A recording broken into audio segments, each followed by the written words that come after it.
The chimneys of Manchester's breweries belched smoke into the damp air, their vats working day and night to quench a nation's thirst. To keep pace, sugar refineries needed a cheaper, faster alternative to expensive imported cane sugar.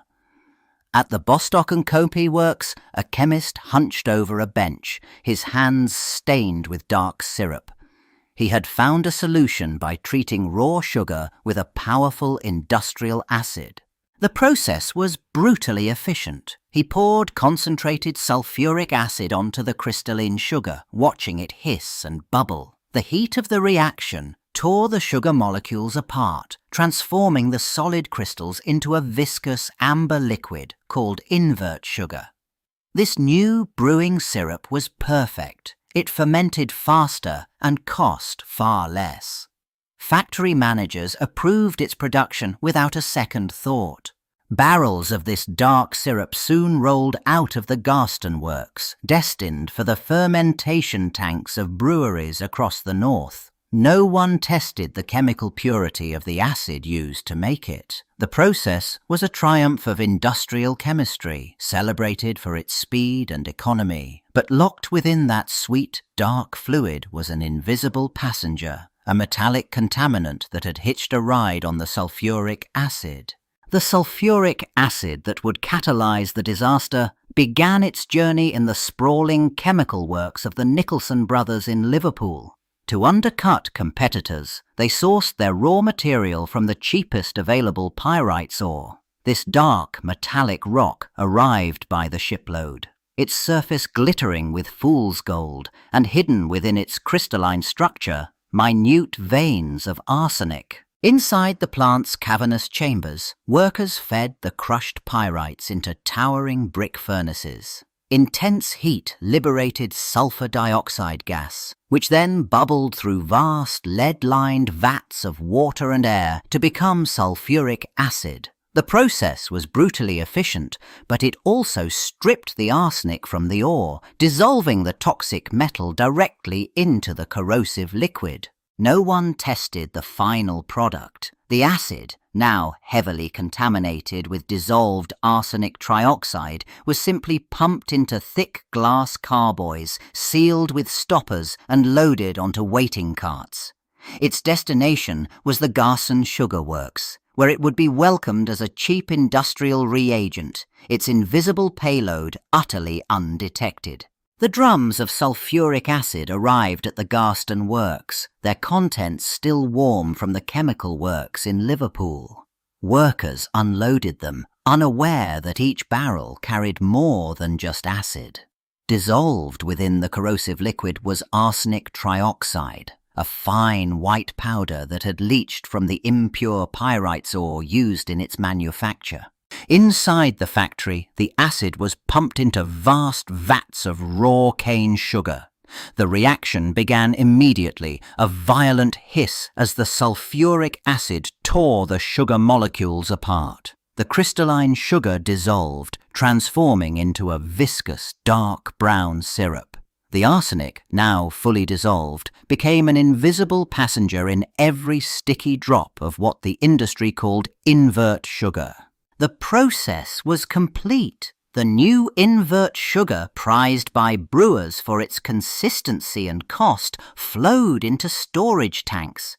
It looked perfect, a rich, dark syrup ready for shipment. No one at Bostock and Co. tested it. No one knew that the chemical shortcut designed to save pennies had just created thousands of gallons of a sweet, potent poison.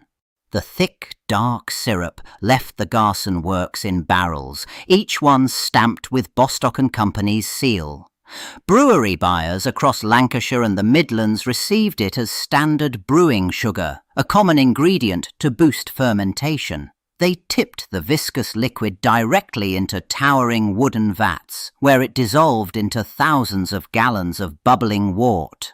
The trust was absolute. No one thought to test it. In the warm, yeasty air of a Manchester brewery, a worker stirred the massive copper kettle.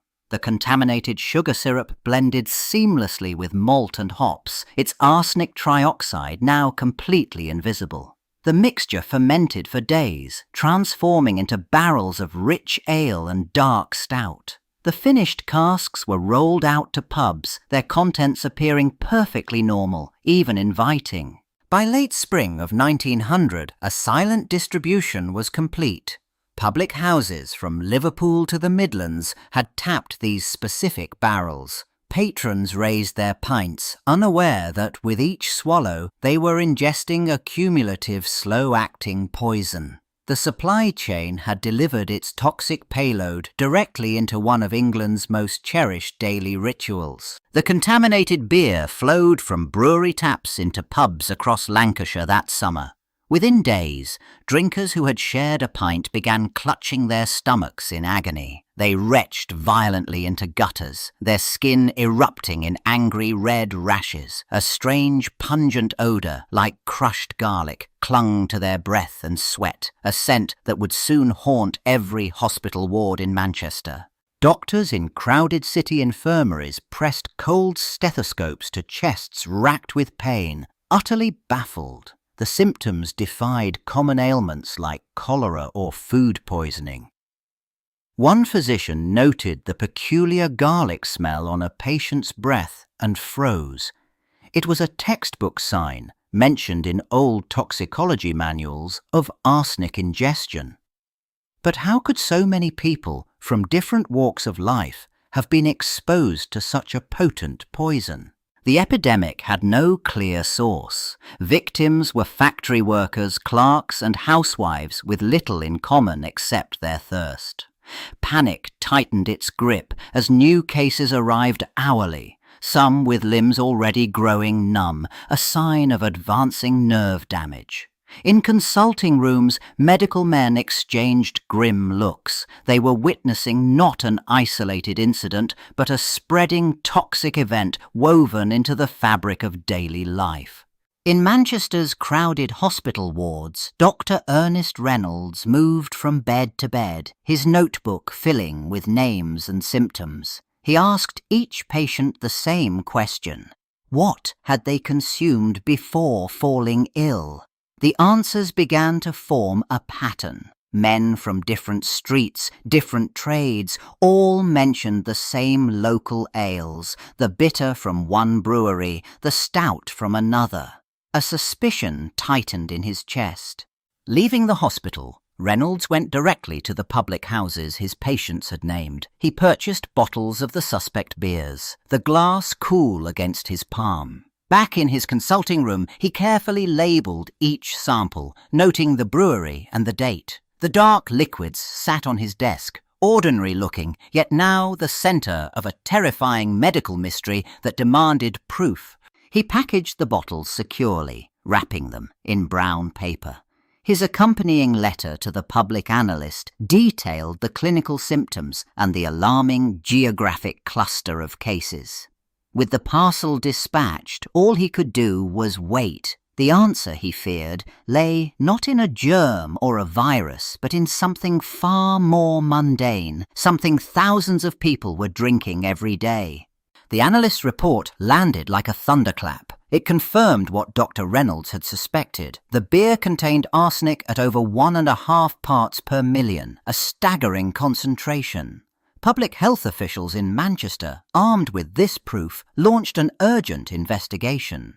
Their first move was to fan out across the city, visiting every brewery that had supplied the poisoned ale, demanding to see their ledgers and ingredient invoices. Those invoices led them south to the sugar works. Officials confronted the managers at Bostock & Company's Garston plant, tracing the contaminated brewing sugar back to specific batches. The trail grew hotter as they examined the plant's own chemical orders, their fingers tracing a line on a shipping manifest that pointed northwest to the port of Liverpool and the Nicholson brothers' chemical works. At the Nicholson works, the source of the catastrophe was laid bare. Investigators stood before vast vats where sulfuric acid was produced. To cut costs, the firm had used cheap arsenic-laced pyrites ore. This toxic acid had then been shipped to Garston, where it reacted with pure cane sugar, silently binding the poison into the very syrup that would sweeten England's beer. The confirmation of arsenic in the beer triggered an immediate frantic response. Health authorities raced to issue a sweeping recall order, demanding every brewery that had purchased the contaminated sugar from Bostock & Co. to pull their product from every pub, off-licence and warehouse. Within hours, draymen were hauling barrels back from taps, and public notices plastered towns, warning drinkers that their daily pint could be lethal. But for thousands, the warning came too late. Hospitals in Manchester, Liverpool and Salford were overwhelmed. Long, grim queues snaked outside emergency wards, filled with men and women clutching their abdomens, their skin blotched with rashes.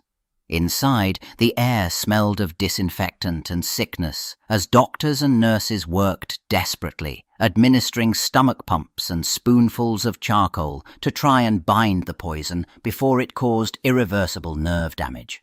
The final toll was staggering. Over 6,000 people were officially recorded as poisoned. At least 70 men and women died, their deaths directly attributed to the arsenic-laced beer. Each fatality was a person who had simply sought refreshment after a hard day's work, their trust in a basic staple shattered by an invisible toxin that had seeped undetected through the entire industrial supply chain.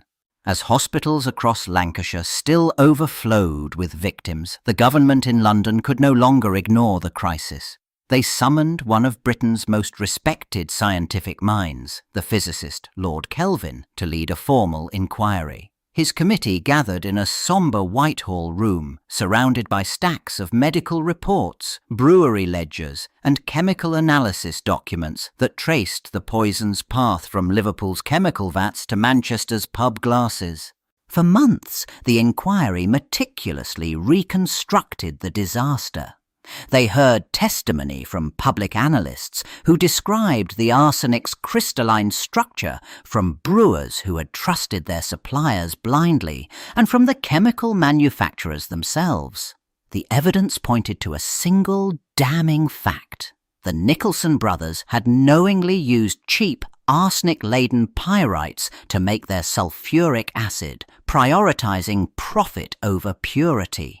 When Lord Kelvin's final report was published in 1901, its conclusions were unequivocal. It placed the legal and moral blame entirely on the chemical manufacturers for their reckless use of impure materials. More startlingly, it exposed a terrifying void.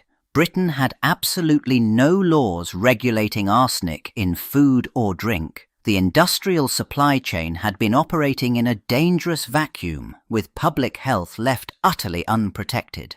Lord Kelvin's inquiry had barely concluded when the political machinery in Westminster began to turn. The official report, with its damning evidence against the chemical manufacturers, landed on the desks of Parliament members who now faced public outrage. They drafted legislation with unprecedented speed, creating the 1901 Arsenic Act that would, for the first time in British history, impose legal limits on arsenic in food and drink.